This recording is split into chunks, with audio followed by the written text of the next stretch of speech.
ನಾನು ಶ್ರೇಯಾ ಪಟದ್ಕರ್. ನಾನಿವತ್ತು ನಿಮಗೆ ಒಂದು ಬ್ಯೂಟಿಫುಲ್ ಪ್ಲೇಸ್, ಒಂದು ಸುಂದರವಾದ ಪ್ಲೇಸ್ಗೆ ಕರ್ಕೊಂಡು ಹೋಗ್ತಾ ಇದ್ದೀನಿ. ಅಲ್ಲಿ ಹೋದರೆ ನಿಮಗೆ ಮನಸ್ಸಿಗೆ ತುಂಬ ನೆಮ್ಮದಿ ಸಿಗುತ್ತೆ.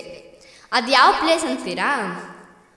ಪೂಜ್ಯಾಯ ರಾಘವೇಂದ್ರಾಯ ಸತ್ಯಧರ್ಮರತಾಯ ಚ ಭಜತಾಂ ಕಲ್ಪವೃಕ್ಷಾಯ ನಮತಾಂ ಕಾಮಧೇನವೇ.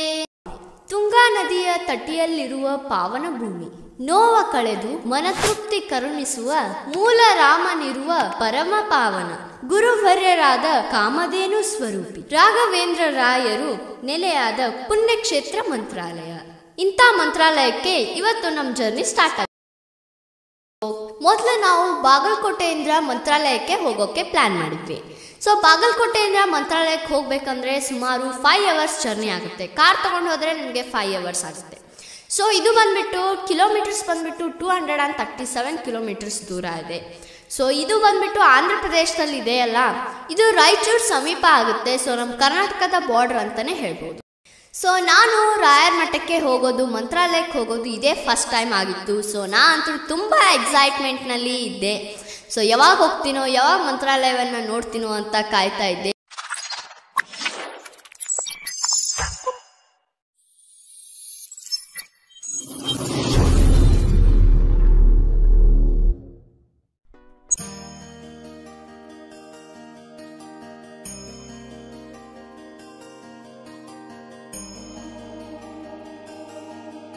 ಗುರು ರಾಘವೇಂದ್ರರ ವೈಭವ ಕಣ್ ತುಂಬ್ಕೋಬೇಕು ಅಂತ ಅಂದರೆ ಇಲ್ಲಿಂದಾನೇ ಸ್ಟಾರ್ಟ್ ಆಗುತ್ತೆ.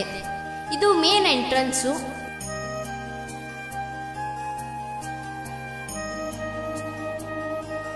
ಗುಡಿ ಒಳಗೆ ಹೋಗ್ತಾ ಇದ್ದಂಗೆ ನಮಗೆ ರಾಯರ ದರ್ಶನ ಆಯಿತು.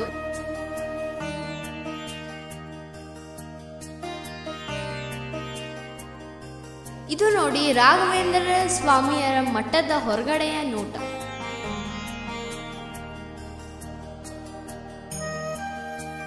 ಗುಡಿ ಒಳಗೆ ಹೋಗ್ತಾ ಇದ್ದಂಗೆ ನಿಮ್ಮ ಎಡಕ್ಕೆ ಮತ್ತು ಬಲಕ್ಕೆ ರಾಯರ ವೈಭವವನ್ನು ತುಂಬ ಚೆನ್ನಾಗಿ ಅಲ್ಲಿ ಚಿತ್ರಗಳ ಮೂಲಕ ವಿವರಿಸಿದ್ದಾರೆ. ಎಲ್ಲರ ಪರವಾಗಿ ರಾಯರಲ್ಲಿ ನಂದು ಒಂದು ಪುಟ್ಟ ಕೋರಿಕೆ. ಕರುಣೆಗೆ ನಿಮ್ಮ ಮುಖ ಕನ್ನಡಿ, ಒಳ್ಳೆತನಕ್ಕೆ ನಿಮ್ಮ ಮನ ಮುನ್ನುಡಿ. ಒಮ್ಮೆ ಮಾಡಲು ದರ್ಶನ, ಎಂಥ ಕಷ್ಟಗಳಿದ್ದರೂ ಅಂದೇ ಅವಸಾನ. ನಿಮ್ಮನ್ನು ಭಕ್ತಿಯಲ್ಲಿ ಗೆದ್ದವರು ಸಾಗರ, ನಿಮ್ಮಿಂದ ಬದುಕಿರುವವರು ಅಪಾರ. ಕರ ಮುಗಿದು ಬೇಡುವೆವು ನಾವು, ಪ್ರಭು ಗುರುವೇ ಮನ್ನಿಸು ನಮ್ಮ ತಪ್ಪನ್ನು. ಇನ್ನು ಹಿಂಬಾಲಿಸುವೆವು ಎಲ್ಲರೂ ನಿಮ್ಮನ್ನು. ನೋಡಿ, ರಾಯರು ಯಾವತ್ತೂ ಯಾರನ್ನೂ ದಂಡಿಸಲಿಲ್ಲ, ದೂರು ಕೊಡಲಿಲ್ಲ, ದಯೆಯಿಂದಲೇ ಗೆದ್ದವಲ್ಲ. ಹಸಿವೆಂದು ಹೇಳೋ ಮುನ್ನವೇ ಅನ್ನ ನೀಡಿದವ, ಕಷ್ಟವ ತೋರ್ಪಡಿಸೋ ಮುಂಚೆಯೇ ಸಹಾಯ ನೀಡುವವ. ಇವರೆಂದರೆ ಸರ್ವರಿಗೂ ಒಲವು, ತುಂಬಿರುವ ಎಲ್ಲರ ಮನವು. ಜಗದ ಉದ್ಧಾರಕ್ಕೆ ಸಂಸಾರ ತೊರೆದ, ತನ್ನಾಸೆಗಳ ನೀರಲ್ಲಿ ತೇಜಿಸಿದ.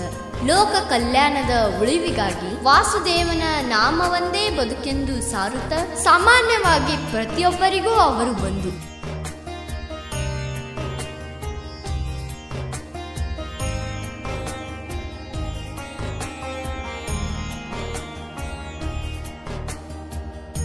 ಅದೆಷ್ಟೋ ಬಾರಿ ನಾವು ದೇವ್ರ ಜೊತೆ ಮುನ್ಸ್ಕೊಂಡಿರ್ತೀವಿ, ಆದರೂ ಕೂಡ ಕಷ್ಟ ಬಂದಾಗ ಮೊದಲು ನೆನಪಾಗೋದೇ ದೇವ್ರು. ಕಷ್ಟಗಳ ಕೊಡ್ತಕ್ಕಂಥ ಸೂತ್ರಧಾರಿಯೂ ಅವನೇ, ಕಷ್ಟಗಳ ಎದುರಿಸಲು ಜೊತೆಯಾಗುವ ಪಾತ್ರಧಾರಿಯೂ ಅವನೇ.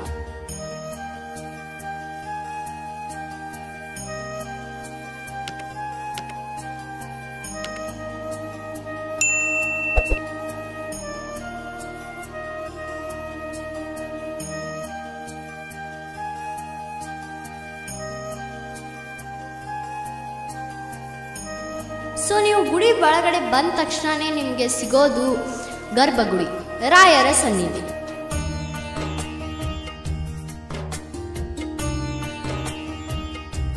ರಾಯರ ದರ್ಶನ LED ಟಿವಿಯಲ್ಲಿ ಕಾಣುವಂತೆ ಎಲ್ಲ ಕಡೆನೂ ಅದನ್ನು ತೋರಿಸಿದ್ದಾರೆ.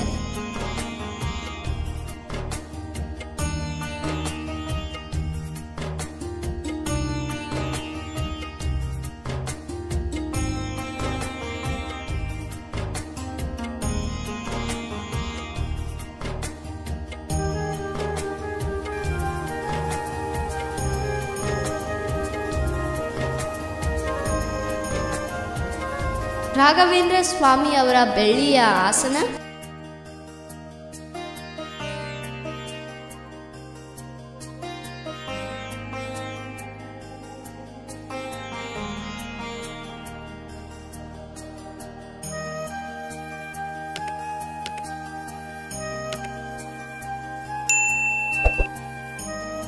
ಇವೆಲ್ಲವೂ ರಾಘವೇಂದ್ರ ಸ್ವಾಮಿಯವರ ಆಭರಣಗಳು. ಎಲ್ಲವೂ ಪ್ರತಿಯೊಬ್ಬ ಭಕ್ತರಿಗೆ ಕಾಣುವ ಹಾಗೆ ಇಟ್ಟಿದ್ದಾರೆ.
ರಾತ್ರಿ ಹೊತ್ತು ತುಂಬಾ ಚೆನ್ನಾಗಿ ಕಾಣುತ್ತೆ ಅಂತ ಹೇಳಿದ್ರು. ಸೊ ಅದನ್ನ ನೋಡಕ್ಕೆ ನಾವು ಉಳ್ಕೊಂಡಿದ್ವಿ. ನೋಡಿ ಎಷ್ಟು ಅದ್ಭುತವಾಗಿ ಕಾಣಿಸ್ತಾ ಇದೆ ಅಂದ್ರೆ, ನೋಡಿ ರಾಘವೇಂದ್ರ ಸ್ವಾಮಿ ಅವರ ವೈಭವವನ್ನ ಕಣ್ಣಾರೆ ಕಂಡಾಗ ಮಠನ ಬಿಟ್ಟೆ ನಂಗೆ ಬರಕ್ ಮನ್ಸು ಬರಲಿಲ್ಲ.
ಕನಸು ನೂರಾರಿದ್ದರೇನು, ಮನಸ್ಸು ಒಂದೇ ಇರಲಿ.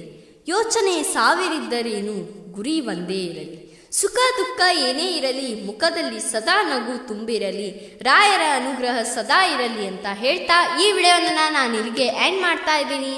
ಮತ್ತೆ ಮುಂದಿನ ವಿಡಿಯೋನಲ್ಲಿ ನಾನು ಶ್ರೇಯಾ ಪಟಕ್ಕಲ್ ನಿಮ್ಮ ಜೊತೆ ಭೇಟಿ ಆಗ್ತೀನಿ. ಅಲ್ಲಿವರೆಗೂ take care, bye, love you.